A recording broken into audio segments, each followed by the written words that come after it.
সংখ্যানুপাতিক নির্বাচন এখন বাংলাদেশের হট টপিক।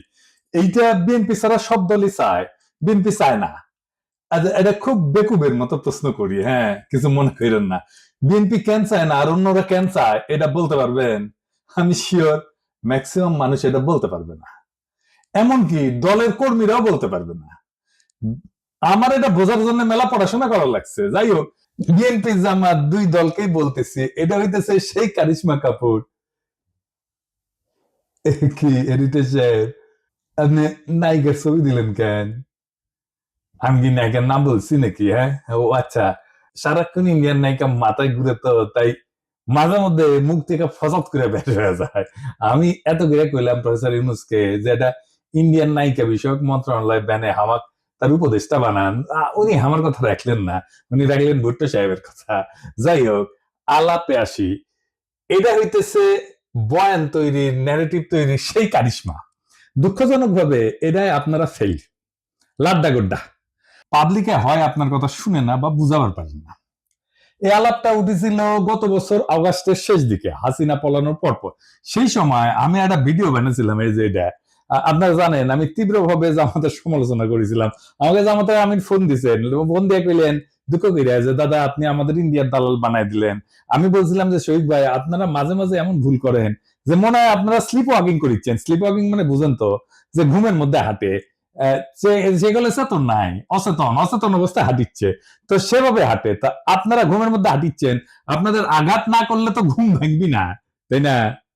যাই হোক, আজকে আমরা দেখব আসলে এই পদ্ধতি বাংলাদেশের জন্য ভালো হবে কি, রাজনৈতিক দলগুলো কি বুঝে চাইতেছে আর কি বুঝে বিরোধিতা করছে। আসেন সেটা আমরা একসাথে বুঝে দেখি। আমার আগে ভিডিও থেকে দেখে আসি। আসেন, এই সংখ্যানুপাতিক নির্বাচন বিষয়টাকে আমি কইছিলাম, হ্যাঁ, জামাত 10 দফা প্রস্তাব দিচ্ছে, ভালো কথা, কিন্তু এটার মধ্যে একটা খুব ইন্টারেস্টিং দফা আছে, তা হইতেছে সংখ্যানুপাতিক নির্বাচন। এটার মানে কি জানেন? মানে হইতেছে ধরেন আপনার আসনে মোট ভোট 10 লাখ, মানে মোট ভোটার আর কি। তো ইলেকশন হইলো বিএনপি পেলো 5 লাখ, জামাত পেলো 3 লাখ। এখন আবার জামাত বলবে আমাদের কম ভোট দিলেন কেন? যাই হোক, এটা হিসাবের জন্য আর কি। আওয়ামী লীগ পেলো ধরেন 1 ভোট, তাও চূড়ান্ত গণনা ক্যান্সেল হয়ে গেল। হ্যাঁ, তো জিতবে তো বিএনপি, তাই না? তো এখন যে জামাত যে 3 লাখ ভোট পেলো, এটা তো পুরাই লস জামাতের জন্য। সে বলতেছে না, 300 আসনে যত ভোট পড়বে সেই ভোট, মোট ভোটের যত শতাংশ, 300 আসনের তত শতাংশ সিট তারে দিতে হবে। তার মানে কোন সিটে আলাদাভাবে যারা জিততেছে না, তারা যদি সব মিলায় 1% ভোটও পায়, তাইলে তারা 3টে সিট পাবে, বুঝছাও? যদি 0.5% পায়, তাইলেও একটা সিট অন্তত পাবে। ছোট দলের জন্য খারাপ না, সিট বাড়ে এতে। ইউরোপের অনেক দেশে সিস্টেম আছে। তাই ন্যাশনাল পলিটিক্সে ছোট দলের একটা ভয়েস আছে, তাহলে তো ভালোই, তাই না? পশ্চিমে তো অনেক কিছুই আছে রাজনীতিতে, তাই না? আমরা জানি পশ্চিমে সেকুলারিজম আনিছি আমরা, আছে তো, আনিনি কে? পশ্চিমে এলজিবিটি কিউ রাইটস এর ইস্যু আছে, আমাদের দেশের লোকেরা মেনে নিবে? পশ্চিমে মদ খাওয়া, জুয়া, ক্যাসিনো মেনে নিবে? আমাদের দেশে মেনে নিবে না। তার মানে পশ্চিমে আছে, এটা কোনো সাফাই হইতে পারে না। হ্যাঁ, ছোট দলের জন্য এটা ভালো। তো জামাত কি ছোট দল নাকি? মনে করিছে যে চিরজীবন সে ছোট দল থাকবে। ওই যে আছে না সেকেন্ড ডিভিশনে খেলা, ওই চিরজীবন সেকেন্ড ডিভিশনে খেলবি জামাত। আজ আমরা দেখবো যে এই ইস্যুটা আমাদের গ্রহণ করা উচিত কিনা, করলে কেন উচিত, না করলে কেন উচিত না।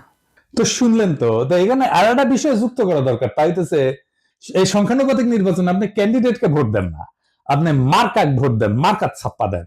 ক্যান্ডিডেট যায় কইতো আমাক ভোট দিলে আমি আপনার ব্রিজ ভেঙে দেবো, টুকু আমি আমাক ভোট দিলে আমি আপনার ব্রিজ বেনে দেবো, এটা কবে না, কবে আমার দল ক্ষমতাতে আসলে ব্রিজ ভেঙে দিবি, টুকু ব্রিজ বেনে দিবি, বুঝাও? তো এখন এই পদ্ধতি কেন দলগুলা চায় আমি কোনো অনুমান করব না, আমি ওনাদের দলীয় ডকুমেন্ট থেকে দেখাই দিব। আমি সব দলেরটা দেখাইতেছি না, আমি জামাতেরটা দেখাই, কারণ জামাতি এই সংখ্যানুপাতিক নির্বাচন চাওয়া সবচেয়ে বড় দল। তারা কি বলে এই দাবির পক্ষে আর্গুমেন্ট হিসেবে? আসেন সেটা একটু বুঝে দেখি। জামাতের সাবেক আমির গোলাম আজম সাহেব এই বইটা লেখেন 2005 সালে, সংখ্যানুপাতিক নির্বাচন নিয়ে। এখানে জামাতের সব আর্গুমেন্ট লেখা আছে। এছাড়াও আরো কিছু ইন্টারেস্টিং কথা আছে, পড়তে পড়তে পাইলাম, সেগুলো নোক্তা দিয়ে রাখবো, আর সম্ভব হলে আলাপ করব। ওনারা পটভূমিতে 3 নম্বর প্যারাত লিখেছেন, এডিটর সাহেব দেখান, সিপি ভিউ চাইছে, এটা ওনারা আনন্দে পারলে নৃত্য করেন। সিপি ভিউ চাইছে, কথা কইছে আনন্দের আর সীমা নাই। হ্যাঁ, আরে সিপি ভিউ চাইলে তো এটা আপনাদের জন্য হারাম হওয়া উচিত। তা না, ওনার প্রগতিশীল কুরকুরানি উঠেছে, সিপিবি চাইছে, ওনারা লাভ দিয়ে উঠেছে। তারপর কইতেছে এরশাদও কইছে, সিপিবি এরশাদ কইছে, এরশাদ আর সিপিবি এই দুইটার চাইতে বড় ইন্ডিয়ান মাল বাংলাদেশে আছে নাই। তো এরশাদ আর সিপিবি একসাথে যেটা চায়, এটা যে ইন্ডিয়ার পলিসি, এটা বুঝেন না। তো তাল তলায় গেছে, এই সহজ সমীকরণ বুঝেন না। আসল আলাপে আসার আগে আরেকটা ইন্টারেস্টিং কথা দেখাই। 11 পৃষ্ঠা এডিটর সাহেব দেখান, ওনারা কইতেছেন প্রচলিত রাজনীতি হলো পাওয়ার পলিটিক্স বা ক্ষমতার রাজনীতি। দেশ গড়া আসল লক্ষ্য না, ক্ষমতাসীন হওয়াই আসল লক্ষ্য। ক্ষমতা ওনার কাছে খুবই খারাপ জিনিস। হে খোদা, আমার উঠে নাও, নয়তো দড়ি ফেলাও, ব্যয় উঠে যায়। হ্যাঁ, রাজনীতি তো ক্ষমতার জন্য। রাজনীতি জিনিসটা কি কন্ত, এটাই তো বুঝেন না আপনারা। এবং সেজন্য বলি মাঝে মাঝে জামাত রাজনৈতিক দলই হয়ে উঠতে পারে। জামাতের একটা ইমাজিনেশনের বাংলাদেশ আছে, আছে কিনা? আছে তো। কল্পনার একটা বাংলাদেশ দেখে তারা, তাই না? বিএনপিও দেখে, আমিও দেখি, আপনিও দেখেন। আমাদের সকলের ইমাজিনেশনের বাংলাদেশ আলাদা। বিএনপি যে বাংলাদেশ চায় সেটা জামাতের সাথে মিলবে? মিলবে না। জামাত যারা করেন তাদের ইমাজিনেশনের বাংলাদেশ একই, তাই তারা একটা দল করে। এই ইমাজিনেশনের বাংলাদেশ গড়তে হলে আপনার রাষ্ট্র ক্ষমতা লাগবে। আপনারা ক্ষমতার জন্য রাজনীতি করেন না। রাজনীতি মানেই ক্ষমতা প্রশ্ন। রাজনীতি হচ্ছে ক্ষমতা সম্পর্কের কৌশলগত ক্ষেত্র। রাজনীতি দিয়ে ক্ষমতা তৈরি হয়। জামাত যেটাকে দেশ গড়া বলে সেটাকে আওয়ামী লীগ বলে দেশ ধ্বংস করা। দেশ গড়া কোনো রাজনৈতিক শব্দ না, এটা সাহিত্যের শব্দ। যাই হোক, জামাত বলতেছে, একটাই যুক্তি দিচ্ছে এই সংখ্যানুপাতিক নির্বাচনের জন্য, নির্বাচনের টাকার খেলা বন্ধ করবে সংখ্যানুপাতিক নির্বাচন। আর কোনো দ্বিতীয় যুক্তি নেই। ক্যান্ডিডেটদের টাকা খরচা করতে হয়। দেখেন, টাকা খেলা বন্ধ করার জন্য জামাত সংখ্যানুপাতিক নির্বাচন চায়। খুব সৎ চাওয়া, তাই না? আচ্ছা, জামাতের ভাইরা বলেন তো, আমি বিএনপি জামাতের উদাহরণ দিব না, কারণ আপনারা তো ভালো ছেলে, সন্ধ্যাবেলা হাত মুখ ধুয়ে পড়তে বসেন, তাই না? তো ধরেন জাতীয় পার্টি, যে খারাপ পার্টি আপনাদের কাছে, তাই না? সে তো 7% ভোট পায়, তাই না? বাংলাদেশে মানে সে 21টা সিট পাবে, পাবে কিনা? 21টা না পেলে 15টা পাবে, 15টা না পেলে 10টা পাবে, 10টা না পেলে 5টা তো পাবে নাকি? এর মধ্যে যদি সে এক একটা সিট 500 কোটি টাকায় বিক্রি করতে চায়, হবে না বিক্রি? আপোষে হবে। আওয়ামী লীগের লোকেরাই কিনে নেবে। মজা তো, এলাকায় যাইতে হইলো না, মারপিট করতে হইলো না, ক্যাম্পেইন করতে হইলো না, ভোট কেন্দ্র দখল করতে হইলো না, এমনকি রাজনীতি করতে হইলো না, আপনাকে এমনকি নমিনেশনও কিনতে হইলো না। শোনা যায় নমিনেশন দিয়ে অনেকে টাকা পয়সা নেয় আর কি, অনেক দল আর কি। না, আমার কইলাম না আর কি, আপনারা জানেন। আপনার টাকা আছে, আপনার জিতা সিট কিনে নিলেন, নো রিস্ক, হারার কোনো ভয় নাই। ধরেন দল এলাকা ভাগ করে দিল, বললো যে এখন যে সিট আছে ওইভাবে ভাগ করলো।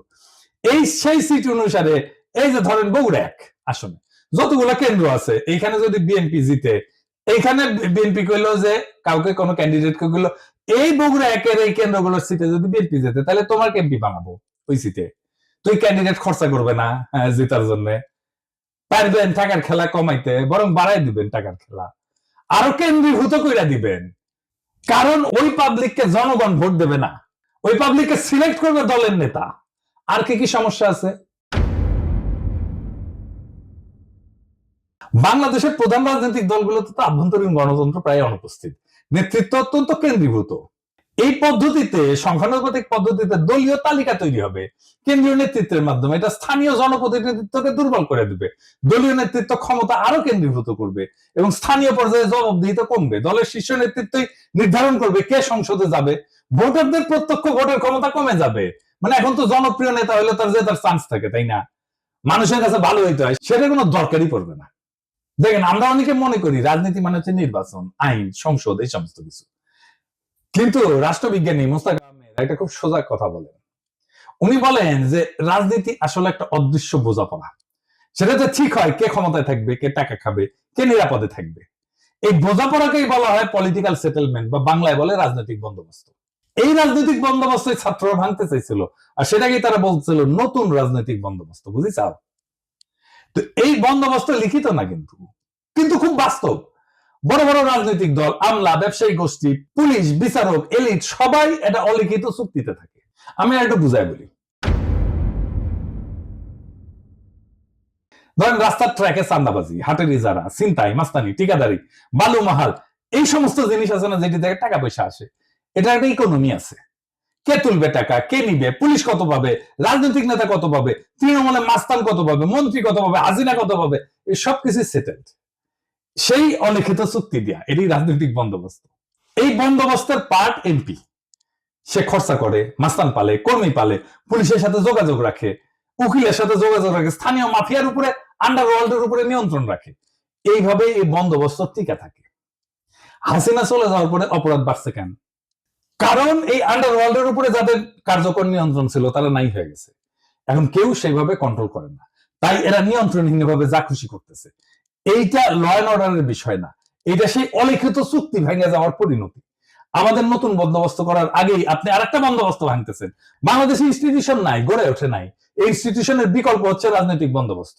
এইখানে রাজনৈতিক দল, তার নেতা কর্মী একটা জটিল ভারসাম্য রক্ষা করে সমাজকে টিকায় রাখে। এইটা যখন নষ্ট হয়ে যায় তখন প্রতিদ্বন্দ্বী গোষ্ঠীগুলো নিরাপত্তাহীনতায় ভোগে এবং সহিংসতা, দুর্নীতি, রাজনৈতিক অস্থিরতা বাড়ে। আপনি সংখ্যানুপাতিক নির্বাচন করে পুরা পলিটিক্যাল ফেব্রিক ধ্বংস করে দেবেন। কেউ নিয়ন্ত্রণ করতে পারবে না। জেলা শহরগুলোর আন্ডারওয়ার্ল্ড, ঢাকা শহরের আন্ডারওয়ার্ল্ড আপনি নিয়ন্ত্রণ করতে পারবেন না। তার ব্যবসা বাণিজ্য, ভাগ বাটোয়ারা, এই জায়গাটা কে নিবে? তখন আপনি তো সব উলট পালট করে দিচ্ছেন। এলোমেলো করে দেমাল লুটে পুটে খাই, একটা কথা আছে না, আপনি এলোমেলো করে দিচ্ছেন রাজনৈতিক বন্দোবস্তকে। তো ওই জায়গা তো ফাঁকা থাকবে না। তো ওই জায়গাটা কে নিবে? পুলিশ নিবে, যেটা অর্গানাইজড। এখন পুলিশ নিবে, প্রশাসন নিবে, আর একটা হাসিনার শাসন তৈরি হবে। পুরা সমাজ, রাষ্ট্র, রাজনৈতিক দলের নিয়ন্ত্রণের বাইরে চলে যাবে। যে দেশে ইনস্টিটিউশন গড়ে ওঠে নাই সেই দেশের রাজনৈতিক বন্দোবস্তই হলো সমাজকে টিকায় রাখার বিকল্প ব্যবস্থা। আর আপনি সেই ব্যবস্থাটিকে ভেঙ্গা সংখ্যানুপাতিক নির্বাচন নামের গুগলি মারলে রাষ্ট্র গড়ায় পড়বে গ্যাংয়ের হাতে, পুলিশের হাতে, প্রশাসনের হাতে, স্থানীয় মাফিয়ার হাতে। আফগানিস্তানে হয়েছিল না?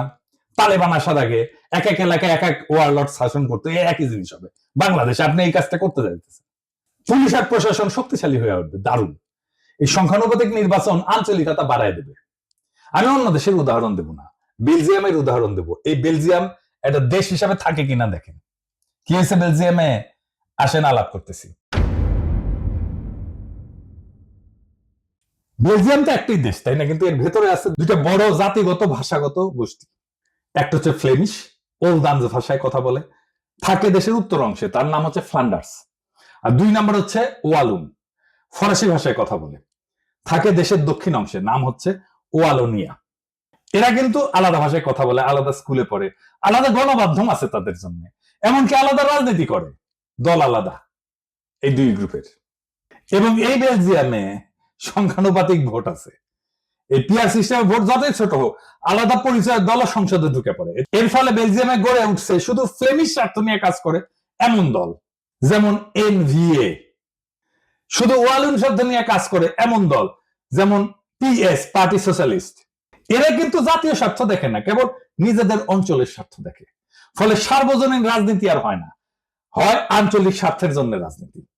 এর ফলাফল কি? সরকার গঠন করতে পারে না। ফ্লেমিশ আর ওয়ালুন এদের মতানৈক্য চূড়ান্ত। এই যে দেখতেছেন না, এখন প্রফেসর ইউনূসের সরকার ঐক্যমত করতে পারতেছে না, দেখতেছেন না, জুলাই সনদ করতে পারতেছে না, মতানৈক্যের জন্য। একই রকম বেলজিয়ামের জাতীয় পরিচয় দুর্বল হয়, সবাই নিজেকে ওয়ালুন বা ফ্লেমিশ ভাবে, বেলজিয়ান ভাবে না। ভাষা, শিক্ষা, অর্থনীতি সব আলাদা হয়ে গেছে। স্কুলে আলাদা পাঠ্যক্রম, আলাদা মিডিয়া, এমনকি আলাদা ট্যাক্স এবং প্রশাসন চলতেছে অঞ্চল ভিত্তিক। যেহেতু একক সংখ্যাগরিষ্ঠতা পায় না, সরকার গঠন হয় না। 1 বছরের বেশি সময় সরকার গঠন হয়নি, এরকম এক্সাম্পল আছে। এই রাষ্ট্র টিকবে না। এবার আরো মারাত্মক উদাহরণ দিই ইসরায়েলের। ইসরায়েল যে আগ্রাসী রাষ্ট্র হয়ে উঠছে, এটা সংখ্যানুপাতিক নির্বাচনের জন্য। কিভাবে? ইসরায়েল তো এখন একটা রাষ্ট্র না, একটা চরমপন্থী যুদ্ধযন্ত্র। আর এই রূপান্তরের বীজ পোতা আছে তাদের এই সংখ্যানুপাতিক নির্বাচনের ব্যবস্থা। তো এইখানে প্রায় 3% মতো ভোট পেলে সংসদে ঢুকে যায় যে কেউ। এই ফাঁক গলে ক্ষমতার মঞ্চে উঠে আসছে এক ঝাঁক ধর্মীয় হুলিগান, যারা গণতন্ত্র না, ধর্মীয় শাসন এবং জাতিগত নিধন চায়, ফিলিস্তিনের ধ্বংস চায়, গাজার ধ্বংস চায়। কারা এই হুলিগান? যেমন SHAS, এরা নারী অধিকারের প্রকাশ্য শত্রু, সিভিল ম্যারেজের প্রকাশ্য শত্রু। তারপরে আরেকটা আছে UTZ, এরা নারীদের ভোটের শত্রু, আধুনিক শিক্ষার শত্রু, এমনকি রাষ্ট্রীয় আইনকে অস্বীকার করে। আরেকটা আছে ওরজেমা ইহুদিক, আরবদের নাগরিকত্ব বাতিল করে দিতে বলে, গাজায় গণহত্যায় উস্কায় দেয়। এদেরকে ইহুদি তালেবান বলা হয়। এরা 5 থেকে 6% ভোট পায়, কিন্তু মন্ত্রিসভায় তারা নীতি নির্ধারক। তাদের জন্য সরকার গঠিত হয়, কারণ কেউ সংখ্যাগরিষ্ঠতা পায় না এবং এরা এই সাপোর্টটা দেয় এবং সরকারের নীতি জিম্মি হয়ে যায় এদের কাছে। ইসরায়েলে কোনো দল একক সংখ্যাগরিষ্ঠতা পায় না। সরকার গঠনের জন্য এই হুলিগানদের সমর্থন লাগে। তারা চুক্তি করে শর্ত দেয় যে আমাদের দাবি যদি না মানো তাহলে সরকার ফেলায় দেব। নেতানিয়াহু বাধ্য, তাকে বিচার বিভাগ ভেঙে দিতে হয়েছে এদেরকে সন্তুষ্ট করার জন্য। এই বিচার সংস্কার ইস্যুতে 2023 সালে ইসরায়েল জুড়ে ইতিহাসের সবচেয়ে বড় গণবিক্ষোভ হয়েছে। এই এদেরই নেতা এই বেন-গাভির আল-আকসায় যায় বলছে আরবদের সরাও, এটা আমাদের। এটার ফলে কিন্তু হামাস রকেট ছড়ে, তারপরে যুদ্ধ শুরু হয়, বুঝেছেন? এবং মন্ত্রিসভায় যারা যারা আছে এই যে এই ছোট দলগুলা হুলিগানদের, তারা বলছে গাজায় জনসংখ্যা কমাও, পানি বিদ্যুৎ বন্ধ করো, বোমা দিয়ে তাদেরকে ছারখার কইরা দাও। এই যুদ্ধ ছিল ধর্মীয় প্রতিশোধে পরিচালিত গণহত্যা এবং এই গণহত্যা করছে এই সংখ্যানুপাতিক নির্বাচনে ফাঁক গলিয়া ঢুকা গেছে যারা, তারা বাংলাদেশে একই ধরনের ঘটনা ঘটবে। এমনকি ইরান যুদ্ধে রাজনীতিকে বানানো হয়েছে ধর্মীয় জিহাদ। এই ওরজেমা ইহুদির এরা বারবার বলছে ইরানকে সরাসরি আক্রমণ করো। এই যুদ্ধকে তারা বলছে জুইস ডেস্টিনি। কূটনীতি, আন্তর্জাতিক আইন, আঞ্চলিক স্থিতিশীলতা সব ফালতু, শুধু যুদ্ধ, আগুন আর দখল চাই এদের জন্য। এবং এই প্রপোর্শনাল রিপ্রেজেন্টেশন সংখ্যানুপাতিক নির্বাচনের জন্য ইসরায়েল এখন একটা চরমপন্থীদের রাষ্ট্র হয়ে গেছে, যেখানে 5% উন্মাদ একটা দেশের 95% ভবিষ্যৎ নিয়ন্ত্রণ করে। ইসরায়েল আজকে প্রমাণ যে সংখ্যাগত সমতা মানে রাজনৈতিক সুস্থতা না, প্রপোর্শনাল রিপ্রেজেন্টেশন মানে ক্ষমতা বিকেন্দ্রীকরণ না, জনগণের ক্ষমতায়ন না, অনেক সময় চরমপন্থার কেন্দ্রীভবন হয়।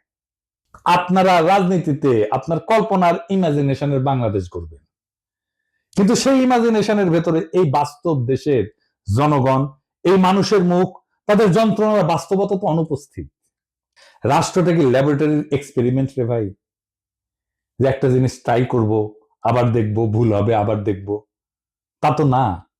ইসরায়েলের মতো রাষ্ট্র চরমপন্থার হাতে কুক্ষিগত হয়ে গেছে এই সিস্টেমের কারণে। বেলজিয়ামের মতো রাষ্ট্র বিভক্ত হয়ে যাইতেছে ভাষার দাঙ্গায়। বাংলাদেশকে নিয়ে কি সেই পথে হাঁটতে চান? আমরা কি দেখতে যাচ্ছি? এমন একটা দেশ যেখানে ভোটার থাকবে কিন্তু কোনো প্রতিনিধিত্ব থাকবে না, যেখানে রাজনীতি থাকবে কিন্তু রাষ্ট্র থাকবে না, যেখানে রাষ্ট্রের নিয়ন্ত্রণ থাকবে স্থানীয় গ্যাং, পুলিশ আর প্রশাসনের হাতে। শক্তিশালী ইনস্টিটিউশন না গড়ে ওঠায় যে রাষ্ট্রের প্রত্যেকটা জেলা এখনো একটা রাজনৈতিক বন্দোবস্তের মধ্যে টিকে আছে, এই প্রপোর্শনাল রিপ্রেজেন্টেশন সংখ্যানুপাতিক নির্বাচন আইসা সেই সামাজিক ভারসাম্য ধ্বংস করে দেবে, রাজনৈতিক ভারসাম্য ধ্বংস করে দেবে। নতুন কিছু গড়ার আগে পুরনোটাকে ভেঙে ফেলতে চাইলে দায়িত্ব তো আপনার রে ভাই। কিন্তু যদি আপনি না জানেন কি ভাঙতেছেন, তাহলে আপনি তো স্থপতি না, আপনি তো ধ্বংসের কারিগর। বাংলাদেশ আজ এক ক্রসরোডে দাঁড়ায় আছে। কিছু দলের ভুল সিদ্ধান্ত, কিছু বুদ্ধিজীবীর নির্বোধ গুগলি আর কিছু বিদেশি থিঙ্ক ট্যাঙ্কের ঠাইসা দেওয়া এক্সপেরিমেন্ট, এসব মিলে আজ রাষ্ট্র এক ভয়ঙ্কর জুয়া খেলায় ঢুকে পড়ছে। একটা দেশ যেটা গণতন্ত্র ছিল ভঙ্গুর, আইনের শাসন ছিল কাগুজে, সেই দেশে আপনি যদি রাজনৈতিক বন্দোবস্ত না রেখা এই সংখ্যানুপাতিক নির্বাচনের সিস্টেম চাপায় দেন, তাহলে না গড়ে উঠবে তা গণতন্ত্র না, তা হবে পলিটিক্যাল মাফিয়ার এনক্লেভ। আর মানুষ শুধু ব্যালটের সেরা কাগজ হয়ে থাকবে। আমরা কি একটা রক্তাক্ত বিপ্লবের পরে এমন একটা পরিণতি চাইছিলাম? বিচারের ভার আজকে আপনাদের উপরে দিলাম। এই দেশ ধ্বংস কইরেন না, এই দেশ ধ্বংস হয়ে যাবে যদি আপনাদের বিবেচনাবোধ অন্ধকার হয়ে যায়, আপনাদের জাজমেন্ট যদি ক্লাউডেড হয়ে যায়। সেই রাস্তায় আমরা হাঁটতে চাই না, আমরা বিপ্লবের রাস্তাতে হাঁটতে চাই। বিপ্লবকে পরিপূর্ণভাবে বিজয়ী কইরা বাংলাদেশকে একটা নতুন রাষ্ট্র করতে চাই। ইনকিলাব জিন্দাবাদ।